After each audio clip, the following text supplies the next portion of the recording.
Assalamualaikum warahmatullahi wabarakatuh. Kami akan mempresentasikan Taiko Buku 8. Anggota kelompok kami yaitu Askia Aziza Jufri, Safira Salsabila, Muhammad Rafif Ramadan Taufik, Nur Alim, dan Muhammad Agam Albari M. Taiko Buku 8 memiliki 5 chapter.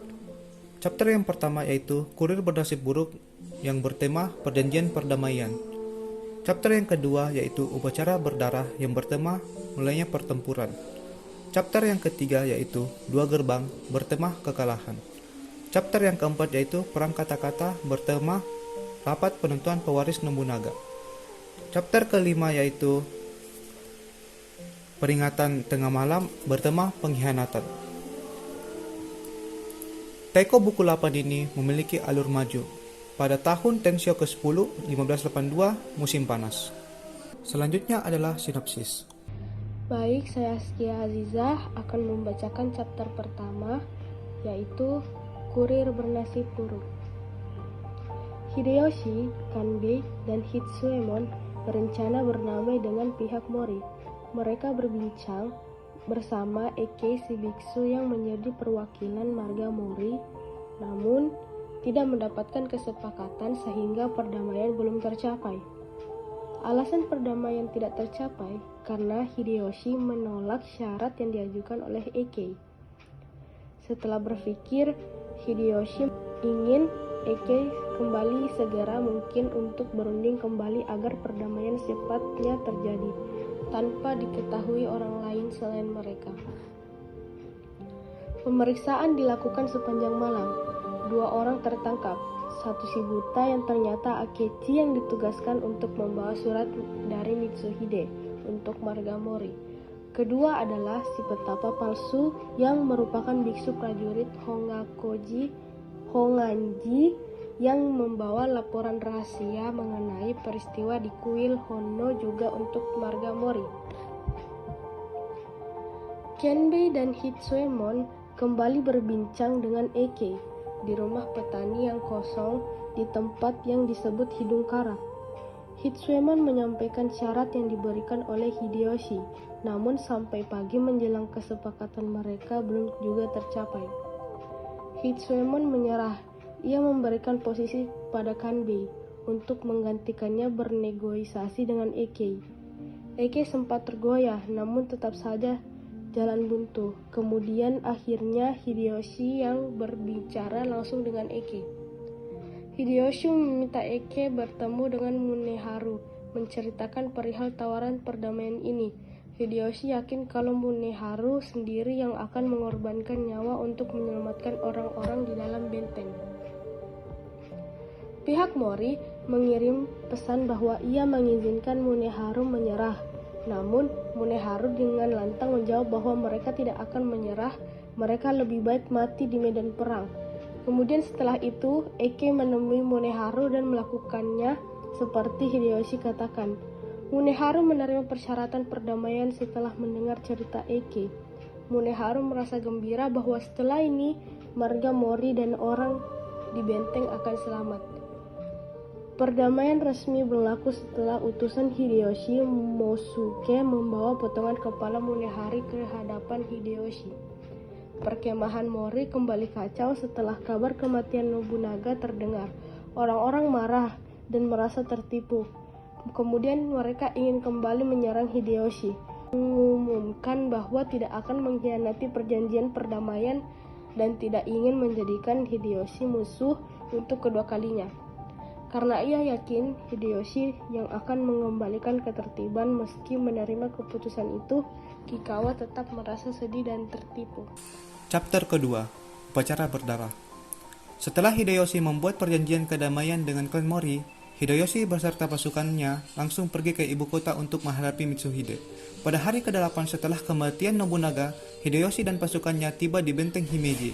Para prajurit sampai dengan keadaan berlumpur-lumpur dan diterpa hujan badai serta menempuh jarak sekitar 60 mil dalam sehari.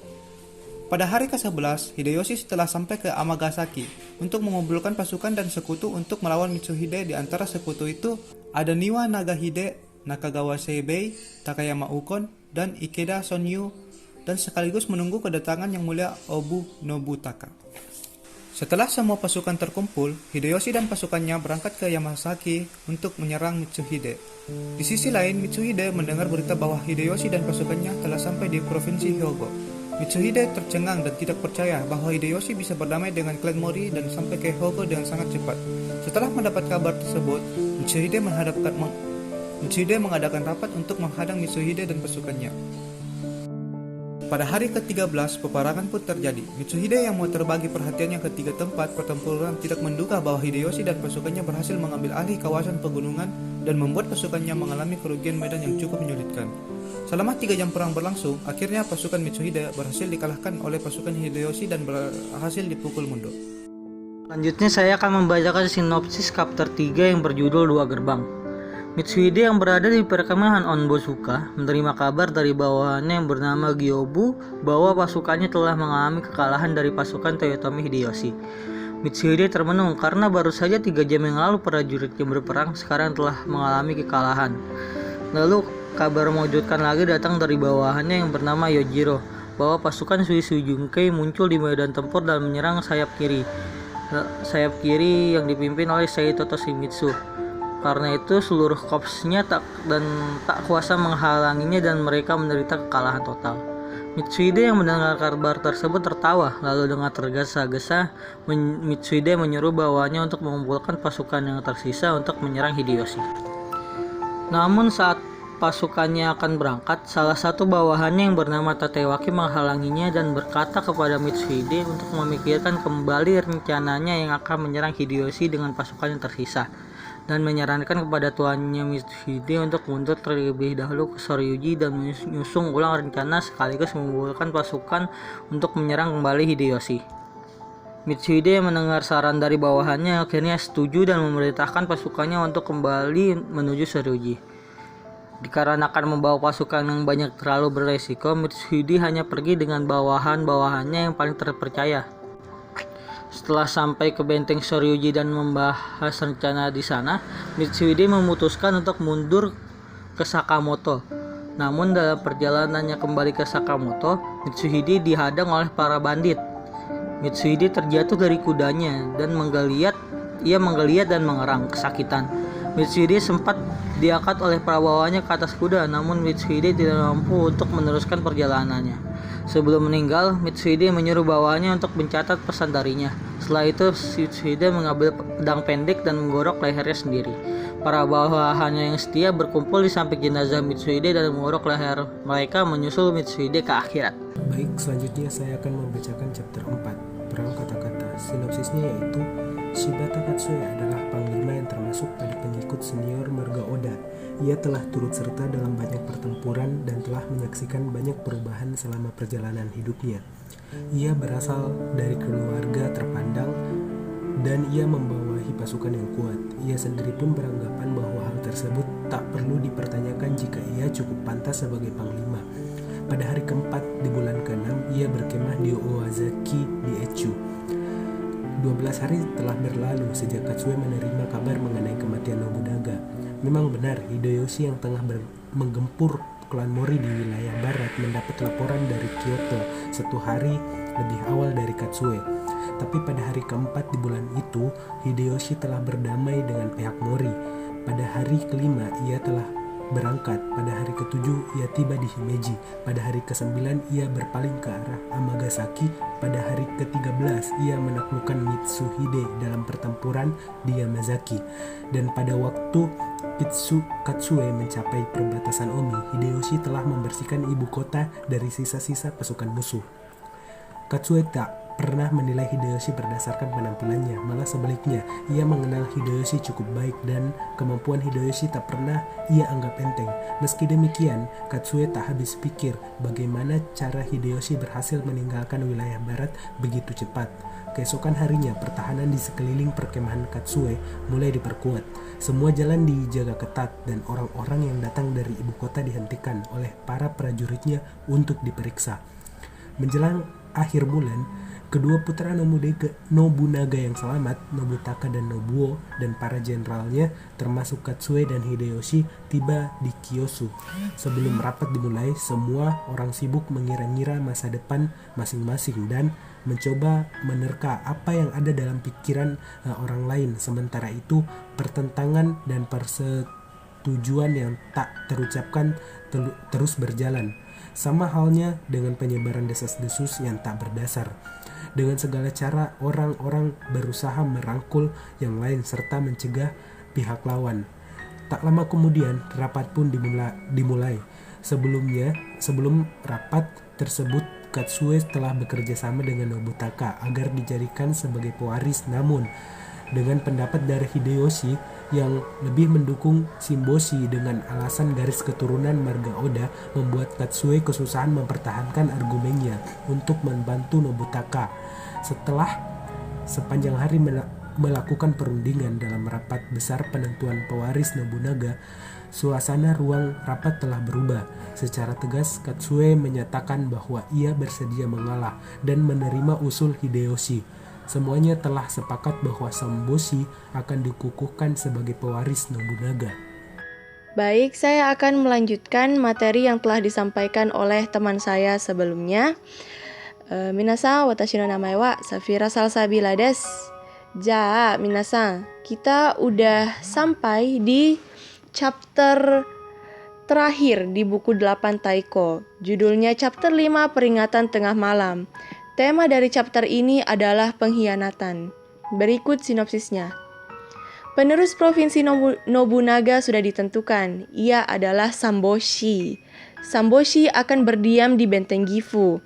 Kedua paman Shimboshi, Nobuo dan Nobutaka, bertindak sebagai walinya. Selain pasal-pasal tersebut, masih ada masalah struktur pemerintahan. Tanggung jawab untuk mengutus jenderal-jenderal ke Kyoto sebagai wakil marga Oda diserahkan pada Katsuie, Hideyoshi, Niwa, dan Shonyu.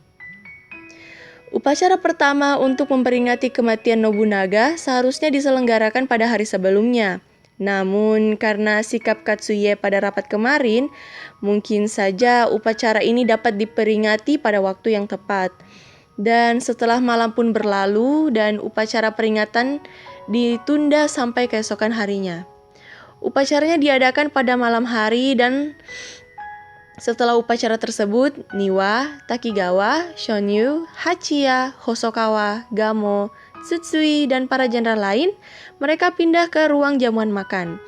Ruang jamuan makan tampak ramai dan cukup tenang hingga pada akhirnya keponakan tersayang Katsuie, Sakuma Gemba, bergabung pada jamuan malam itu.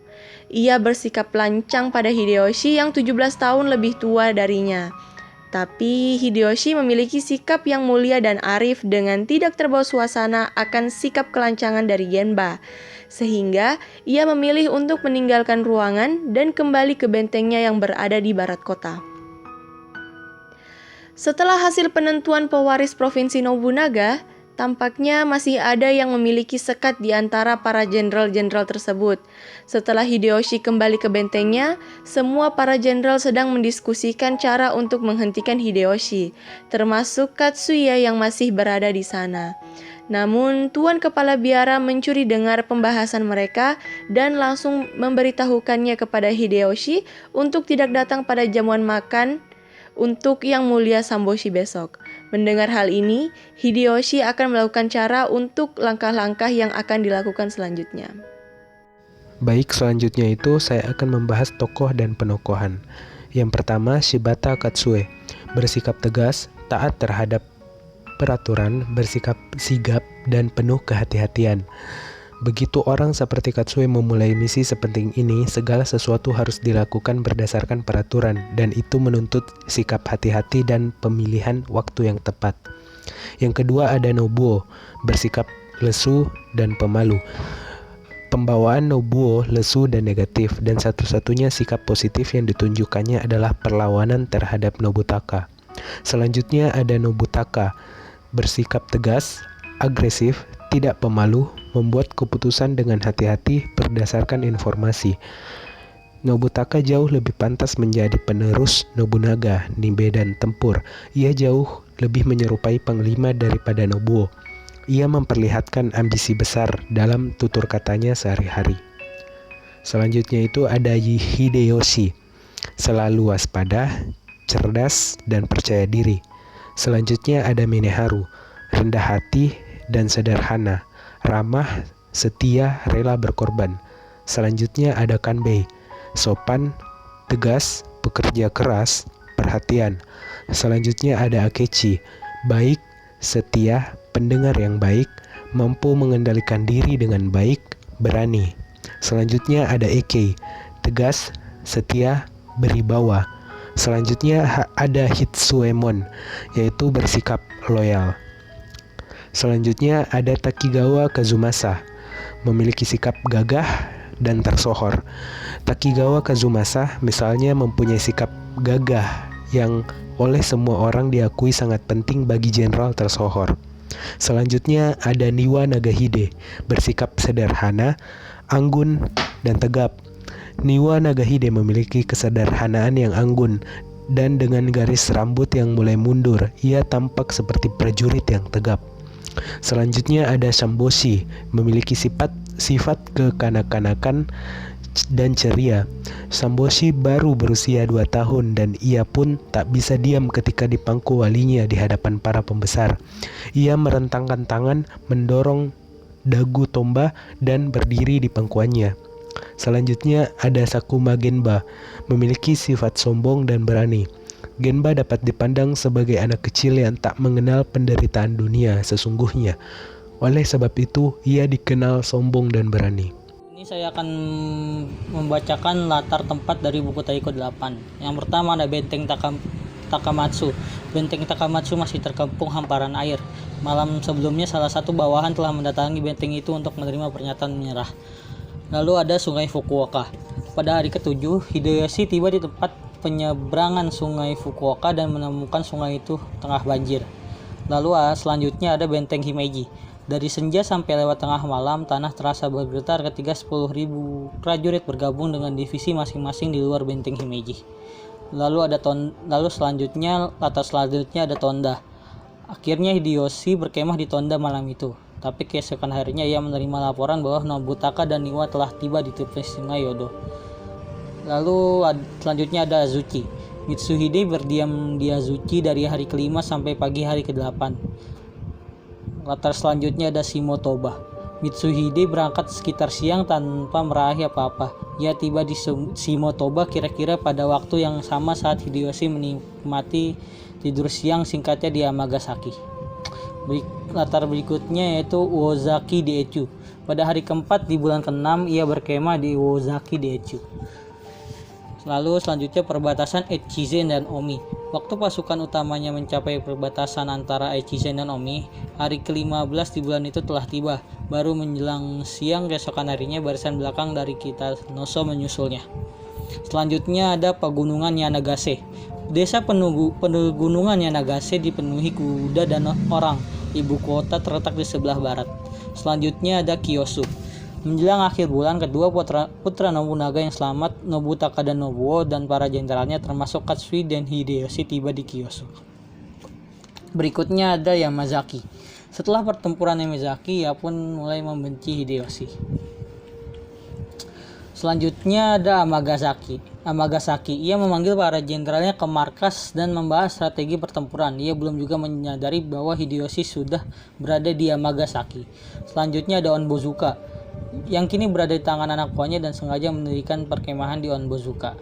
Lalu selanjutnya ada Yodo, Yamazaki, dan Tennozan. Pertempuran besok akan menentukan segalanya, ujar Hideyoshi. Yodo, Yamazaki, dan Tennozan bakal menjadi tempat tempur utama. Lalu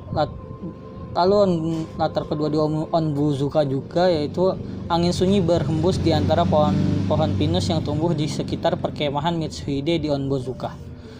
Latar selanjutnya yaitu Lembah Okame. Ini Lembah Okame, tuanku. Selanjutnya ada Benteng Shoryuji. Mereka sempat melarikan diri ke Benteng Shoryuji dan melepas lelah. Lalu yang terakhir ada Benteng Nagahama. Beban itu semakin berat ketika ia memasuki Benteng Nagahama. Lalu yang berikutnya adalah latar waktu. Malam hari, ketika malam tiba, Hideyoshi mengutus seseorang untuk memata-matai pasukan Mori, kemudian ia berunding dengan Kandei dan para jenderal lain. Lalu yang kedua ada waktu fajar. Fajar menyingsing dan satu persatu siluet pohon-pohon pinus di jalan pasir mulai tampak. Di timur, matahari merah muncul di cakrawala di atas hari menguak awan seakan hendak memacu semangat para prajurit. Lalu ada pagi hari. Keesokan paginya ia meninggalkan perkemahan di Shinotoba dan mendaki ke Horagamine Pass di Yamashiro. Tempat ia telah mengatur pertemuan dengan pasukan Susui Junkei. Amanat. Amanat yang bisa kita ambil dari buku Taiko 8 ini adalah bersikaplah bijak dalam situasi apapun dan tetap tegar dalam keadaan apapun, dan sikap yang tidak patut kita tiru yaitu sifat iri dan dengki atas pencapaian seseorang yang lebih baik dari kamu, apalagi sampai ingin mencelakakan orang tersebut. Sekian presentasi Taiko buku 8 dari kami. Kurang dan lebihnya mohon dimaafkan. Wassalamualaikum warahmatullahi wabarakatuh.